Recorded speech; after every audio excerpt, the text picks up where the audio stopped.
کیا یہ لوگ کچھ برائی کرنے کا ارادہ رکھتے ہیں تو یہ کافر خود ہی اس برائی میں گفتار ہوں گے۔ جو لوگ یہ برائی کرنے کا جو برائی کرتے ہیں یہ کافر لوگ قیامت کے دن اس برائی میں گرفتار ہوں گے، فی النار ہوں گے۔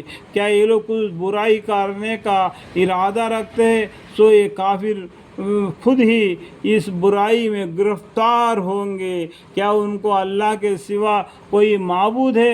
اللہ کے سوا کوئی معبود ہے؟ یہ کہ اللہ ہے، اسی کی عبادت کرنا۔ ہم آج جھوٹ موٹ کے معبودوں کو تراشتے ہیں، اپنے ہاتھوں سے بناتے ہیں، اس کو رنگے لگاتے ہیں، کان ناک لگاتے تھے، کیا کیا قسم کے لوگ کیا کیا بناتے ہیں۔ یہ اپنی بناوی چیز کو یہ اس کے سامنے کھڑ کے اس سے مانگتے ہیں، اللہم اغفر لی، اللہم اغفر لی۔ اللہ تعالیٰ انسان کو دماغ دیا، پھر یہ کہاں الٹے چلے جا رہے؟ کیا ان کا اللہ کے سوا کوئی معبود ہے؟ اللہ تعالیٰ ان کے شرک سے پاک ہے، سبحان اللہ عما یشرکون۔ اللہ تعالیٰ ان کے شرک سے پاک ہے۔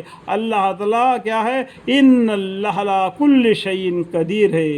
آیت الکرسی پڑھیں گے تو اللہ تعالیٰ کی شان آپ کو معلوم ہو جائے گی، اور وہ آسمان کے ٹکڑے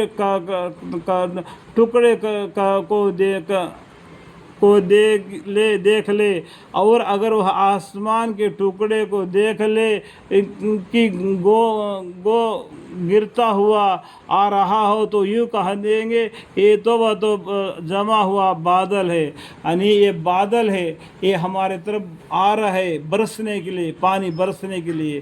تو اس طریقے سے یہ لوگ خیال کریں گے۔ اگر اللہ تعالیٰ عذاب دیں گے، آسمان کا ٹکڑا ان کے اوپر گرا دیں گے، دیکھ لیں گے تو گرتا ہوا آ رہا ہو تو یوں کہیں گے، یہ کافی لوگ یوں کہہ دیں گے یہ تو جمع ہوا بادل ہے، تو ان کو رہنے دیجئے یہاں، ان کو یہ ہم پر برسے گا۔ اس طریقے سے یہ لوگ الٹے باتیں کرتے۔ اس طریقے سے اس قوم نے کے اوپر بھی اللہ تعالیٰ نے ایسا عذاب لایا تو ان کے اوپر ایسا بادل آ گیا، اس سے پہلا بہت گرمی پڑا اور اس کے بعد میں ٹھنڈا سا ہوا بادل آ گیا، سبھی آدمی اس بادل کے بیچ میں آ گئے تو ایک دم آگ کے انگارے برسانے لگا، اس سے جل کر راکھ ہو گئے۔ جس طریقے سے سلسلہ لگا دیا نا جو ایمان نہ لینے کا، اللہ تعالیٰ نے بھی ان کا عذاب کا بھی سلسلہ لگا دیا۔ تو یوں کہہ دیے کہ یہ تو یوں کہہ دیے کہ یہ توبت جمع ہوا بادل ہے، تو ان کو رہنے دیجیے یہاں تک کہ ان کا اپنے اس دن سے سابق ہو۔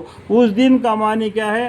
قیامت کا دن کا سابق ہو، جس میں ان کے ہوش اڑ جائیں گے، قیامت آ جائے گی تو پورا معاملہ ہی ختم ہو گیا جھٹ پٹ۔ اب دنیا میں حیاتی زندگی میں یہ بولتا ہے یہ میرا ہے، تیرا ہے، وہ میرا ہے، ان میرا ہے، ان میرا ہے، لیکن جھٹ پٹ ایک دم موت آ گئی تو ایک دم قبرستان میں چلے جاتا ہے، یہاں کا یہاں رہ جاتا ہے۔ تو اس طریقے سے قیامت کے دن بھی اس میں ایسا جھٹ پٹ آ جائے گا، اس کو معلوم بھی نہیں ہوگا سابق ہوا، جس میں ان کا ہوش میں اڑ جائیں گے۔ جس دن ان کے تدبیریں ان کے کچھ بھی کام نہ آئیں گے۔ دنیا میں ہر قسم کی تدبیریں کر رہے تھے یا مسلمانوں کو ہرانے کے لیے یا پیغمبروں کو دقت تکلیف دینے کے لیے، اور نہ کہیں سے ان کو مدد ملے گی۔ کل قیامت کے دن ان کو کہیں سے بھی مدد نہیں ملے گی۔ دنیا میں سرکشی کر رہے تھے، ان کا عذاب ان کو بھگتنا پڑے گا۔ جس ان کو تدبیریں ان کا کچھ کام نہ آئے گی اور نہ کہیں سے ان کو مدد ملے گی، اور ان ظالموں کے لیے قبل اس کے عذاب کے بھی عذاب ہونے والا ہے۔ یعنی دنیا میں بھی ان ظالموں کو عذاب ہوگا، کوئی نہ کوئی تھوڑا بہت کچھ نہ کچھ عذاب ضرور ہوگا۔ کل قیامت کے دن عذاب ہی، جیسا کہ قحط و قتل بدر، یعنی جیسا کہ دنیا میں کیا ہے قحط، یعنی زمین سے اناج نہیں اگنا، دوسرا جہاد میں قتل ہو جانا کافی لوگ، یعنی بدر کی لڑائی میں بہت سے کافی لوگ قتل کیے گئے۔ یہ اداہرن کے لیے یہاں پر بتا دیا۔ جیسے کہ قحط کا معنی کیا ہے؟ زمین سے اناج نہیں ہونا، اور قتل یعنی بدر کی لڑائی میں کافی لوگ شہید ہو جانا، مر جانا۔ شہید مسلمان ہو جائے، اللہ کے راستے میں جو لڑتا ہے، جو مرتا ہے، وہ شہید ہے، ٹھیک ہے۔ لیکن ان میں اکثر لوگ معلوم نہیں، اور آپ اپنے رب کی اس تجویز پر صبر سے بیٹھے رہیے۔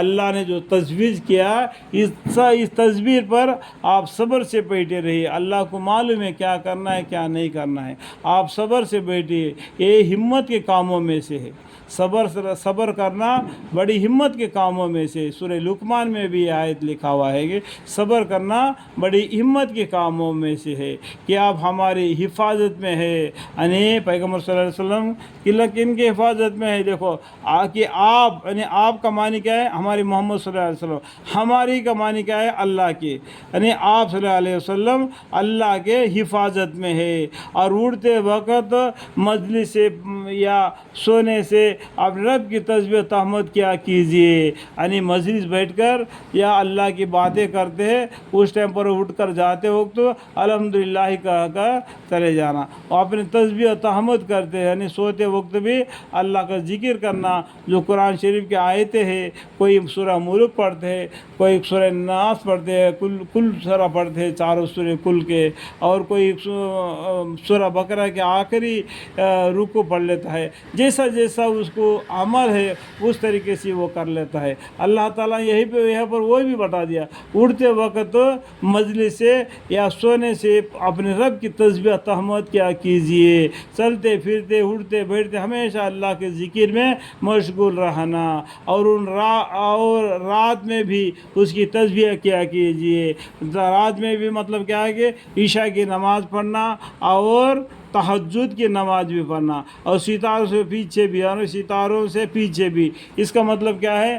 ستارے آ جائیں گے تو بالکل گہرا اندھیرا ہو جائے گا، اس ٹائم پر صبح کے اذان سے پہلے جو تہجد کی نماز پڑھ لینا۔ فرض نماز کے علاوہ نفل نماز میں افضل ترین نماز کون سا ہے؟ یہ تہجد کی نماز ہے۔ یہ 15واں پارے میں بتایا، جو ایک رکوع ہے، اقیم الصلاۃ لدلوک الشمس الی غسق اللیل وقرآن الفجر ان قرآن الفجر کان مشہودا۔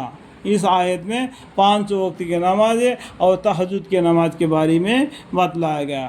اللہ تعالیٰ نے ان سب کو ہمیں سمجھنے کی اور ہمیں اعمال کرنے کی توفیق عطا فرمائے۔ اتنا بھی علم سیکھے، اعمال پر دارمدار ہے، جتنا بھی اعمال کرو اللہ کی رحمت پر دارمدار ہے۔ یا اللہ آپ کی رحمت، آپ کی فضل ہمیشہ ہم پر قائم فرما دو، مجھے پر، میرے بیوی، میرے بچے، میرے پورے خاندان، وسیلہ تا قیامت نسل با نسل، ان سب کے اوپر، اس گھر میں، اس گھر کے اوپر ہمیشہ آپ کی رحمت، آپ کی فضل ہمیشہ ہم پر رہے۔